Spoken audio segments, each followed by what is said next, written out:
আজ ফের বঙ্গ সফরে প্রধানমন্ত্রী নরেন্দ্র মোদী। বঙ্গ সফরের আগে এক্স হ্যান্ডেলে পোস্ট করেছেন প্রধানমন্ত্রী, পাখির চোখ 2026-এর বিধানসভা নির্বাচন। বাংলা ভাষায় এক্স হ্যান্ডেলে পোস্ট মোদীর। তৃণমূলের অপশাসনে ক্ষতিগ্রস্ত হচ্ছে পশ্চিমবঙ্গ। মানুষ অনেক আশা নিয়ে বিজেপির দিকে তাকিয়ে। একমাত্র বিজেপি পারবে উন্নয়ন করতে।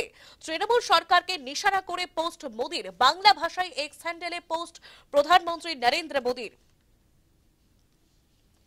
মে মাসে আলিপুরদুয়ারে সভার আগে সোশ্যাল মিডিয়ায় পোস্ট করে শাসক দলের বিরুদ্ধে সরব হয়েছিলেন প্রধানমন্ত্রী। এবারও তাই দেখা গেল, সেই একই ঘটনা ঘটল। পাখির চোখ 2026-এর বিধানসভা নির্বাচন। আজ ফের বঙ্গে প্রধানমন্ত্রী নরেন্দ্র মোদী। বঙ্গ সফরের আগে এক্স হ্যান্ডেলে মোদীর পোস্ট। বাংলা ভাষায় এক্স হ্যান্ডেলে পোস্ট মোদীর। তৃণমূলের অপশাসনে ক্ষতিগ্রস্ত হচ্ছে পশ্চিমবঙ্গ। মানুষ অনেক আশা নিয়ে বিজেপির দিকে তাকিয়ে রয়েছে। একমাত্রই বিজেপি পারবে উন্নয়ন করতে। তৃণমূল সরকারকে নিশানা করে পোস্ট মোদীর।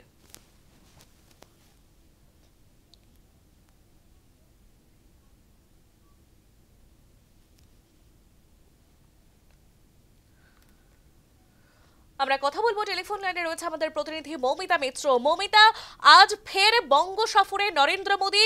বঙ্গ সফরের আগে এক্স হ্যান্ডেলে মোদীর পোস্ট। বাংলা ভাষায় এক্স হ্যান্ডেলে পোস্ট করেছেন তিনি।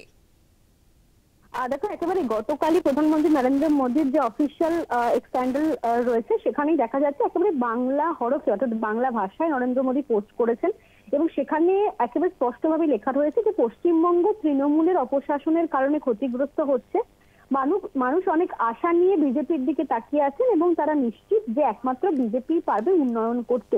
সেটা হচ্ছে 26-এর বিধানসভা নির্বাচনের আগে প্রধানমন্ত্রীর এই বঙ্গ সফর। এবং সেই সফরকে কেন্দ্র করে প্রধানমন্ত্রী যেভাবে তার এক্স হ্যান্ডেল থেকে যেভাবে বাংলায় বাংলায় হরফে লেখা যে পোস্ট করা হয়েছে, সেখানে সরাসরি ভাবে তৃণমূলকে নিশানা করা হচ্ছে। তো কোথাও গিয়ে নির্বাচনের আগে যে রাজনৈতিক উত্তাপ, সেটাকে আরো অনেকটা প্রশমিত করবে, বা এই রাজনৈতিক উত্তাপের জন্যই নরেন্দ্র মোদীর এই এক্স হ্যান্ডেল থেকে একেবারে বাংলা ভাষায় এই পোস্ট করা হয়েছে। এবং আজকে যেহেতু দুর্গাপুরে জনসভা রয়েছে, সেখানে যোগদান করার বার্তাও কিন্তু দেওয়া হয়েছে এই এক্স পোস্টের মধ্য দিয়ে।